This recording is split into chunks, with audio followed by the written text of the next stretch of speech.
ನೀವು ಒಂದು ವೇಳೆ ಒಂದು 10 ವರ್ಷ ನೀವು ಇನ್ಕ್ಯುಬೇಟರ್ ಬಳಸ್ತೀವಿ ಅಂದ್ಕೊಳ್ಳಿ, ಒಂದೇ ಒಂದು ಕಂಪ್ಲೇಂಟ್ ಕೂಡ ಬರಬಾರ್ದು, ಅಷ್ಟು ಹೈಲಿ ಕ್ವಾಲಿಟಿ ಇರುತ್ತೆ. ಮಾರ್ಕೆಟಲ್ಲಿ ನೀವು ಆನ್ಲೈನಲ್ಲಿ ಸಮಥಿಂಗ್ ಬೇರೆ ಬೇರೆ ಕಡೆ ಎಲ್ಲ ತರಿಸ್ಬೋದು.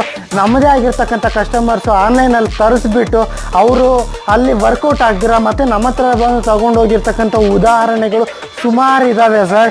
ಇವಾಗ ಇದ್ರ ವಿಷಯಕ್ಕೆ ನೀವು ನೋಡ್ಬೋದು, ಕ್ವಾಲಿಟಿ ಯಾವುದೇ ವಿಷಯಕ್ಕೆ ಕಾಂಪ್ರಮೈಸ್ ಆಗಲ್ಲ ಸರ್. ನೀವು ಬಳಸಿ ಒಂದು 10 ವರ್ಷ ಕಂಪ್ಲೇಂಟ್ ಬಂತು ಅಂದ್ಕೊಳ್ಳಿ, ಯಾವುದೋ ಒಂದು ಎಲೆಕ್ಟ್ರಾನಿಕ್ ಗೂಡಿ ಯಾವುದೋ ಒಂದು ಕರೆಂಟ್ ಫ್ಲಕ್ಚುಯೇಷನ್ಸಿಂದ ಬಂದರೆ ಬರ್ಬೋದು ಚಾನ್ಸಸ್ಸು. 100 ಇನ್ಕ್ಯುಬೇಟರ್ ಮಾರಿದರೆ 1-2 ಕಂಪ್ಲೇಂಟ್ ಬರೋ ಚಾನ್ಸಸ್ ಇರುತ್ತೆ. ನಮ್ಮ ಸರ್ವಿಸ್ ನೋಡಿ, ನೀವು ನಮ್ಮ ಕಸ್ಟಮರ್ ಆದರೆ ಸಾಕು, 1 ವರ್ಷದೊಳಗಡೆ 80 ಮಟ್ಟಿಗೆ, 3 ವರ್ಷದೊಳಗಡೆ 160 ಮಟ್ಟಿಗೆ ಕಂಪ್ಲೇಂಟ್ ಬಂದರೆ ಫ್ರೀಯಾಗಿ ಸರ್ವಿಸ್ ಕೊಡ್ತೇವೆ. ಅದ್ರ ಮೇಲೆ ಒಂದು 10 ವರ್ಷ ಆಗಲಿ ಬಿಡಿ, ಅದಕ್ಕೆ ಏನಾಗುತ್ತೋ ಅದು ಚಾರ್ಜಸ್ ತಗೊಂಡು ನಾವು ಸರ್ವಿಸ್ ಅನ್ನೋದು ಮಾತ್ರ ಕೊಡ್ತೀವಿ ಸರ್. ಯಾವುದೇ ವಿಷಯಕ್ಕೆ ಟೆನ್ಷನ್ ಬೇಡ. ನಿಮ್ಮ ಹತ್ರನೇ ಸಾಲ್ವ್ ಆಗೋ ಥರ ಪ್ರಾಬ್ಲಮ್ ಏನಾದರೂ ಇದ್ದರೆ ಫೋನ್ ಕಾಲ್ ಮುಖಾಂತರ